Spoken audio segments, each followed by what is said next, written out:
Deus. Abriram aí, 2 Timóteo 2, de 15 a 26?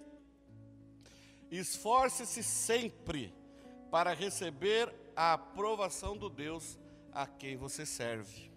Seja um bom trabalhador, que não tendo que se envergonhar e que ensine corretamente a palavra da verdade. Evite conversas tolas e profanas, que só levam a mais comportamentos mundanos. Esse tipo de conversa se espalha como câncer, a exemplo do ocorrido com Himeneu e Fileto. Eles deixaram o caminho da verdade, afirmando que a ressurreição dos mortos já aconteceu, e com isso desviaram alguns da fé.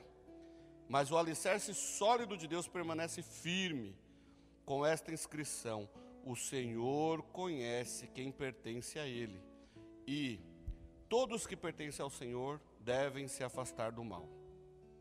Numa grande casa, alguns utensílios são de ouro e de prata, e outros de madeira e de barro. Os utensílios de mais valor são reservados para ocasiões especiais, e os de menor valor para uso diário. Se você se mantiver puro, será um utensílio para fins honrosos. Sua vida será limpa e você estará pronto para que o Senhor da casa o empregue para toda boa obra. Fuja de tudo que estimule as paixões da juventude. Em vez disso, busque justiça, fidelidade, amor e paz na caminhada daqueles que invocam o Senhor com o coração puro. Digo-o mais uma vez: não se envolva em discussões tolas e ignorantes que só servem para gerar brigas. O servo do Senhor não deve viver brigando, mas ser amável com todos, apto a ensinar e paciente. Instrua com mansidão aqueles que se opõem, na esperança de que Deus os leve ao arrependimento e assim conheçam a verdade. Então voltarão ao perfeito juízo e escaparão da armadilha do diabo que os prendeu para fazerem o que ele quer. O Senhor conhece quem pertence a Ele. Olha que maravilha. O Senhor conhece cada um de nós aqui. Sabe por quê? Porque cada um de nós pertence a Ele. Como diz lá em Isaías 45, Ele conhece você e Ele te chama pelo nome. O Deus de Israel sabe o seu nome. Não se assuste, não se preocupe, não procure se esconder. O Deus de Israel te conhece e te chama pelo nome. Falando do texto aqui, os versículos 20, 21, ele fala de um utensílio na casa grande, né? Algumas traduções aí, a NVI, a Almeida 21, fala de vasos de honra e vasos de desonra. Como eu usei aqui o texto que nós lemos, eu usei a Nova Versão Transformadora, eu vou continuar usando aqui utensílios. E nós sabemos que geralmente em toda casa existem diversos utensílios. Existem, por exemplo, as porcelanas chiques, que são usadas em ocasiões muito especiais, em ocasiões importantes. Então, quando vai alguém em casa, alguma visita em casa, a gente usa os pratos mais bonitinhos, as taças mais bonitinhas, não é isso? Os que são recentemente casados ganham de monte, né? Ganham um monte de porcelana diferente, de taças diferentes e por aí vai, né? E separam algumas, né? Olha, essas especiais aqui são para quando eu tiver alguma visita especial ou alguma ocasião especial. Não necessariamente uma visita, mas alguma ocasião especial. Claro que outras também, nós temos os utensílios do dia a dia. Os pratos ali que a gente come ali no dia a dia e tal, que também tem a sua importância. Mas existem aqueles pratinhos, aqueles recipientes tipo pote de sorvete. Sabe aqueles potes de sorvete de 2 litros? Aquele que só serve quando está com sorvete dentro. Que aí depois que acaba, uns a gente joga fora, outros a gente guarda lá, porque quando o André for lá na minha casa, eu tenho onde dar a marmitinha dele, não é isso? Não é assim que funciona? Esses dias foi assim, né? Esses dias eu fui no lugar, estive no lugar e trouxe a marmitinha, olha só. Então, tem esses potes de sorvete, né? Algumas casas têm uma coisa mais sofisticada, uma Tupperware e tal, mas geralmente o pote de sorvete, ele serve para ser usado como marmitinha. Ele serve para ser levado e se não for devolvido, não vai fazer falta nenhuma. Alguns usam inclusive esses potes de sorvete para dar comida, água para os animais. Para você ver, Ninguém vai pegar um prato lá no armário, um prato chique, nível hard, assim, top, e pôr água para o gatinho tomar, para a Zelda tomar. De jeito nenhum faria isso, né? De jeito nenhum. Esses utensílios, esses potinhos de sorvete, eles até estão lá alguns estão até lá no armário, juntos com porcelanas chiques, mas na verdade cada um tem um papel diferente. E Paulo está tratando nesse texto mais ou menos sobre isso. Parece que é esta a ideia quando ele está falando no versículo 20 sobre os utensílios de ouro, de prata, né, de mais valor. Os que são os mais caros, os melhores, são reservados para ocasiões especiais. É esta a ideia, contrastar, né, os utensílios que servem para trazer honra com os que são para desonra. Então nós vamos entender aqui um pouquinho sobre o texto para nossa reflexão. O versículo 20 fala: numa grande casa alguns utensílios são de ouro e outros de prata. Essa grande casa nós podemos entender aqui ser a igreja. É uma referência à igreja. E esses utensílios que na casa são utilizados somos eu e você. Por um acaso somos nós que aqui estamos. Esses dois tipos de utensílios estão, da mesma forma que eles estão no armário, cada um tem a sua utilidade. Da mesma forma, nós aqui na igreja temos também as nossas utilidades. E na igreja tem pessoas de todos os tipos. E apenas Deus pode sondar os corações das pessoas que estão na igreja. Infelizmente, dentro da igreja também tem os potinhos de sorvete. Dentro da igreja também tem aqueles que se colocam, que estão na igreja, mas não se colocam como vasos de honra, mas não se colocam à disposição do Senhor, a fim de suas vidas serem conhecidas por Deus, para serem colocados, para serem usados na obra do Senhor. Infelizmente, nós sabemos que é assim. Infelizmente, nós vivemos numa geração, infelizmente nós vivemos numa situação que talvez seja até moda estarmos dentro de uma igreja. Sabe aquela coisa da religiosidade, o bater cartão? Da mesma maneira que eu tenho que ir lá na empresa bater meu cartão, tenho que estar lá todo dia, eu também tenho que estar na igreja e bater o cartão para que eu seja visto ali. Quando na verdade eu tenho que buscar a Deus, eu tenho que estar à disposição do Senhor com a minha vida, para ser usado por Ele, para honrar o nome dEle, para que a minha vida, a sua vida, a vida da igreja, possa trazer honra ao nosso Deus. Então, nesta noite nós vamos entender que nós somos esses utensílios de ouro, utensílios de honra, porque o ouro na Bíblia sempre representa pureza, sempre representa qualidade, coisa boa.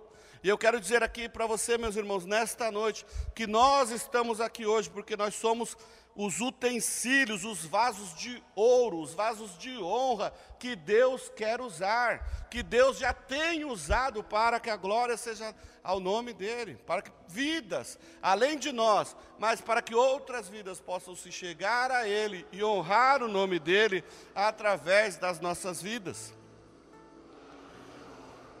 O versículo 20 diz que, o versículo 19 diz que o Senhor conhece quem pertence a Ele. Olha que maravilha isso. Olha como é gostoso saber que o seu nome está escrito no livro da vida. Olha como é gostoso saber que Deus, Ele olha para você e Ele sabe quem é você. Deus olha para você e diz: olha, Luciana, eu posso contar com você. Eu sei que as missões que eu tenho te dado, até mesmo os fardos que você tem carregado, eu sei que você tem sido capaz. E quando você não é, eu te supro. É isso que Deus faz conosco. Valdir, Juliano, Sheila, Sidney, Sebastião, é assim que Deus faz. Deus nos conhece e Deus confia uma missão, confiou uma missão muito importante às nossas vidas. E pelo fato dele nos conhecer, ele nos usa para que através da nossa vida o nome dele seja glorificado. Talvez você já tenha se perguntado, né? Será que Deus me conhece mesmo? Será? Quantas vezes já nos perguntamos isso? Porque em algumas situações que nós passamos na vida, existem pessoas que até dentro da sua própria família é desconhecida. Não sei se tem alguém aqui nessa situação, mas existem pessoas que dentro da sua família é desconhecida. Existem pessoas que da sua própria família que não te conhecem. Existem pessoas que jamais vão te conhecer. Sei lá, um presidente da república, talvez nunca vai te conhecer. Talvez nem tenha notado, nem tenha notado a sua presença no mundo. Talvez o chefe de uma grande multinacional aí que você trabalhe também nem te conheça. Talvez nunca vai te conhecer. Bill Gates, por exemplo, um dos homens, agora é o terceiro mais rico do mundo, jamais vai saber quem sou eu. Agora, isto é importante para mim? Não.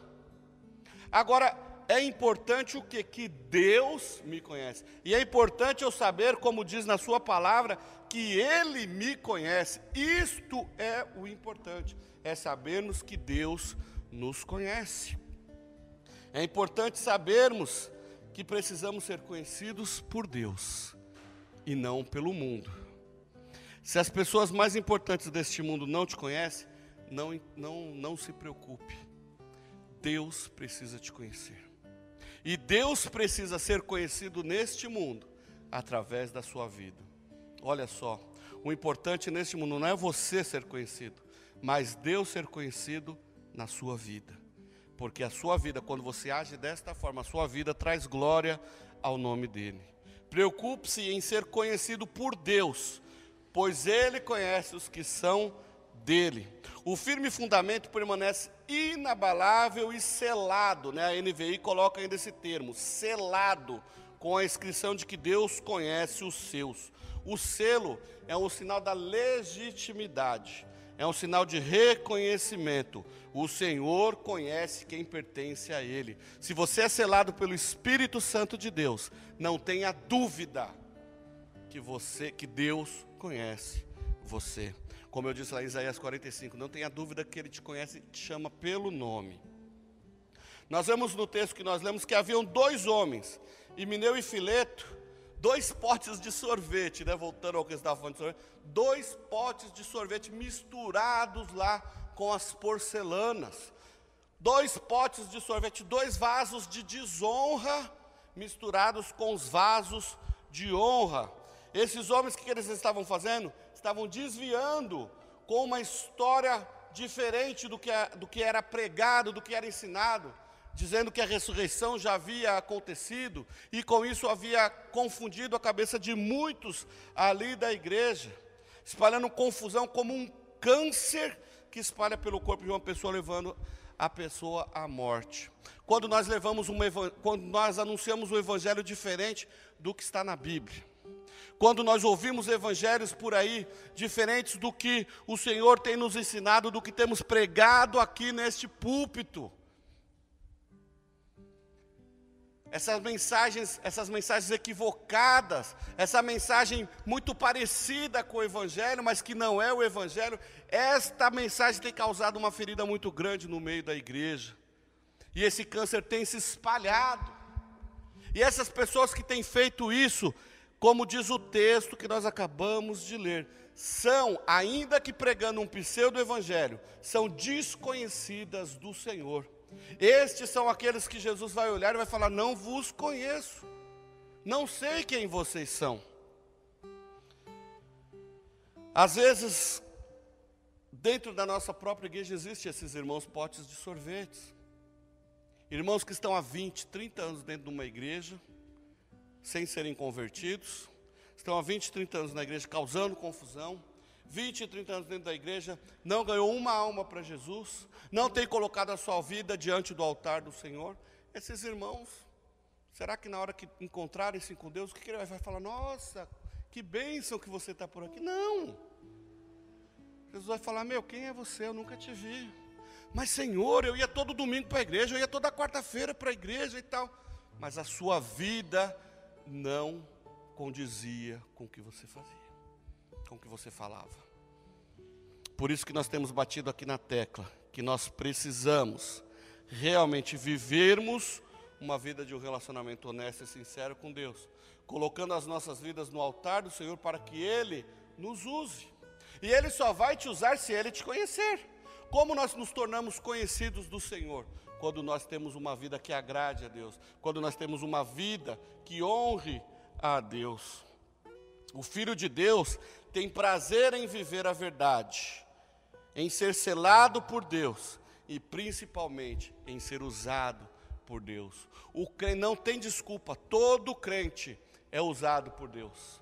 De uma forma ou de outra, ainda que você não imagine, você é usado por Deus. Mas Deus só vai te conhecer, só vai te usar se Ele te conhecer. Às vezes a gente pensa, que, mas eu não sei fazer nada, eu não falo com ninguém, eu não ajudo a diaconia, eu não ajudo no evangelismo, eu não mexo no som, não ajudo na mídia, eu não faço nada. Poxa vida! Mas se você tem uma vida que agrada a Deus, se você tem vivido uma vida que tem testemunhado do amor de Deus, se o seu testemunho no trabalho, na escola, na faculdade, no namoro, tem levado, tem despertado outras pessoas a verem Deus na sua vida, Deus está te usando. Às vezes não adianta a gente viver num ativismo e não termos uma vida que agrade a Deus. Nós precisamos ter uma vida que agrade a Deus. E isso vai me levar a desenvolver os meus ministérios na igreja e principalmente lá fora.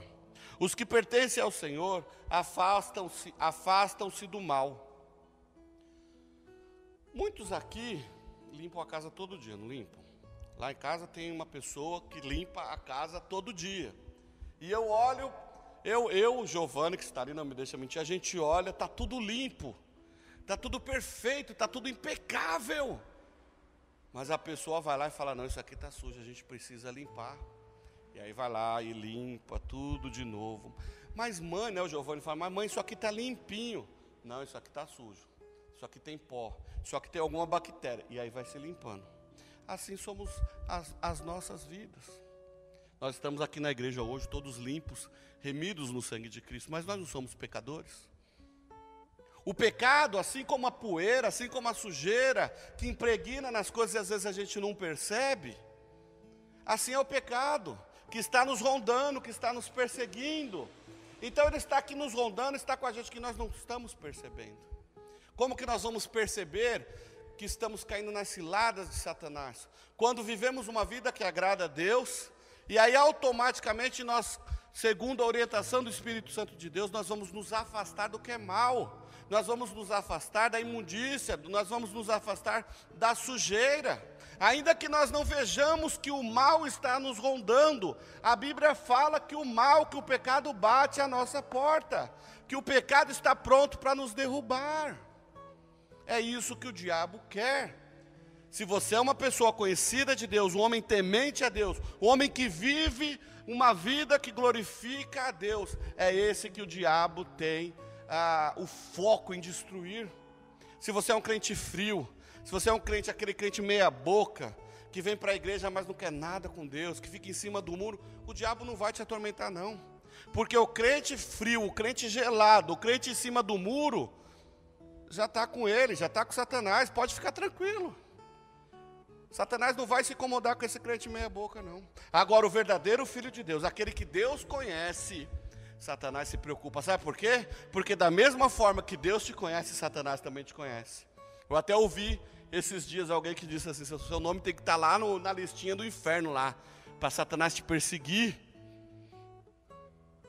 Porque são esses que incomodam o inferno, os verdadeiros filhos de Deus, aqueles que o Senhor conhece, aqueles que o Senhor conta, com quem Ele conta para anunciar a palavra de Deus. Assim, nós vamos ver a necessidade de estarmos o tempo todo em comunhão com o Senhor, para nos ajudar e ficarmos, nos mantermos longe do mal, longe do pecado, longe da iniquidade. Apartar-se do mal é o dever de todo aquele que invoca com sinceridade e com verdade o nome do Senhor. Aquele que se faz conhecido do Senhor afasta-se do mal, e por isso Deus os usa. Aquele que se afasta do mal, que não pratica o mal, é exemplo para os outros. Já pararam para pensar nisso? Como você consegue olhar para os outros, para aquela pessoa que é honesta, que é íntegra. Às vezes ela não é nem crente, mas você admira, principalmente quem trabalha com gente, né, com clientes e tal, aquelas pessoas honestas, aquelas pessoas de boa índole, aquilo te causa um espanto. Fala, nossa, que pessoa bacana, que pessoa fácil de lidar, que pessoa boa de trabalhar, que pessoa honesta, que pessoa bacana. Porque hoje os dias são maus. Hoje o dia é o dia da propina, é a vez da propina. Ah, eu te ajudo aqui, você me ajuda ali, eu te pago ali, você me libera ali. Hoje é tudo assim. Quando você encontra uma pessoa de boa índole, uma pessoa bacana, confiável, você fala, nossa, que bacana, eu queria ser assim. Quero ser assim, eu quero caminhar com ele. Agora imagina uma pessoa de boa índole, honesta, gente fina, bacana pra caramba, cheia do Espírito Santo de Deus. Essa pessoa vai causar um rebuliço onde estiver. Porque aonde ele estiver, as pessoas vão olhar para ele, vão olhar para você, sendo você essa pessoa, vão olhar para você e vão querer ser como você, vão querer ter o Deus que você tem, vão querer se encher do Espírito Santo que você tem. Esse é o testemunho da sua vida. A nossa vida deve ser esta vida. Deve ser uma vida que agrade a Deus, uma vida que nos permita sermos usados por Deus nos mínimos detalhes. Honrarmos o nome do Senhor. Como é bom viver uma vida que agrade a Deus. Lembro-me aqui de Jó, Deus falando, né? Quando Satanás sobe lá para discutir com Deus alguns assuntos, e Deus fala para ele, observaste meu servo Jó? Como ele tem me adorado? Como ele tem me servido? Essa frase ela é fantástica, né? Observaste meu servo Jó? Será que hoje, se Satanás for lá pedir conta da sua vida, será que Deus vai ter a mesma convicção, a mesma alegria de falar de você? Observaste meu servo André, lá em Osasco, gordinho, bonitinho, tem olhado ele, viu como ele tem me servido? Observaste o meu servo Juliano, como ele tem me servido? Porque Deus confiou em Jó, e Deus confia em você também. Deus sabe do seu potencial. E Ele sabe que sem Ele nós não somos nada. E por isso que Ele nos dá do seu Espírito Santo. Por isso que Ele nos dá da sua graça, para que nós possamos resistir aos dias maus. Ele nos dá do seu Espírito Santo para que nós possamos vencer esses dias maus. Porque se dependesse de nós, é igual Pedro falando dos porcos, né? A gente vai, é igual o porco você pega ele, dá aquele banho, põe uma pérola, põe um perfuminho, solta ele para você ver para onde que ele vai voltar, para o chiqueiro. Assim somos nós. Se não fosse o Espírito Santo de Deus na nossa vida, nós viveríamos no lamaçal do pecado. Mas a graça tem nos ajudado, tem nos sustentado a fugirmos do mal, a resistir ao diabo e caminharmos firmes no Senhor. Nós somos os utensílios usados por Deus para trazermos glória ao nome dEle. Que privilégio! Queridos, que privilégio nós temos em adorar o Senhor. Que privilégio nós temos de poder falar com eles as nossas necessidades, as nossas súplicas, os nossos medos, ansiedades, problemas. Olha isso. Nós podemos falar com Deus. Deus, vem cá. E cochichar com Ele. Chorar com Ele. Olha que privilégio que nós temos. Quantos outros por aí que dizem adorar o Deus A, B, C, têm esse privilégio de poder sentar-se à mesa com seu Deus e abrir o seu coração para Ele e ouvi-lo responder. Porque Deus fala conosco através da sua palavra. Deus fala conosco através de visões, através de sonhos, revelações. Deus fala conosco. E que privilégio é esse que nós temos? Somente o nosso Deus pode fazer isso. Que privilégio podermos ser usados por Deus para a expansão do seu reino. Quando anunciamos o seu evangelho, nós estamos expandindo o reino. Honrar a Deus, queridos, nos traz benefícios. Às vezes a gente fala, viver uma vida que agrade a Deus, faz a gente perder um monte de coisa. A gente perde amigo, a gente perde dinheiro, a gente perde emprego, perde isso, perde aquilo. Não. Honrar a Deus traz-nos grandes benefícios, porque a nossa esperança, a nossa expectativa não é para este mundo, não é para esta vida, mas é para a vida eterna, para a glória eterna com o Senhor. Nossa tarefa então como filhos é de trazer honra ao nome de Deus. Bem-aventurado aqueles que ouvem a palavra e a praticam. Honrar a Deus é praticar a sua palavra, é honrar a sua palavra. Honra a Deus, meus irmãos, honra a Deus com a sua vida, honra a Deus ouvindo e praticando a palavra de Deus, honra a Deus com as suas ações, e santifique-se em todo o tempo, porque aquele que honra a Deus, afasta-se do mal e se santifica. Os versículos 21 e 22 diz: se você se mantiver puro, será um utensílio para fins honrosos, sua vida será limpa e você estará pronto para que o Senhor da casa o empregue para toda boa obra. Fuja de tudo que estimule as paixões da juventude, em vez disso, busque a justiça, busque a fidelidade, busque o amor e a paz, na companhia daqueles que invocam o Senhor com o coração puro. Olha que coisa mais linda. Busque justiça, fidelidade, amor e paz na companhia daqueles que invocam o Senhor. E ande com pessoas que vão te levar também a honrar o nome do Senhor. A maior tragédia da nossa vida não é ser conhecida por Deus. Não é. A maior tragédia da nossa vida não é ser conhecido por Deus. A maior tragédia que poderia acontecer na nossa vida é um dia ouvirmos do próprio Jesus: apartai-vos de mim, pois não vos conheço. Isso será a maior tragédia de uma pessoa, ouvir da boca do Senhor: apartai-vos de mim, porque eu não conheço. Mas Senhor, eu fiz isso, eu fiz aquilo, eu estava lá, eu me dispus, mas eu nunca te vi. Por quê? Porque você nunca abriu e entregou o seu coração a Ele. Portanto, vivamos uma vida que honra ao Senhor. Vivamos uma vida que leve o nosso coração a Deus, que entregue o nosso coração, que entregue a nossa adoração, que entregue o nosso ser, o nosso pensamento, o nosso intelecto, tudo que fizermos a Deus, para que Ele venha nos usar para a glória dEle, que nós possamos que nós possamos ser usados por Deus para gerarmos frutos para o seu reino.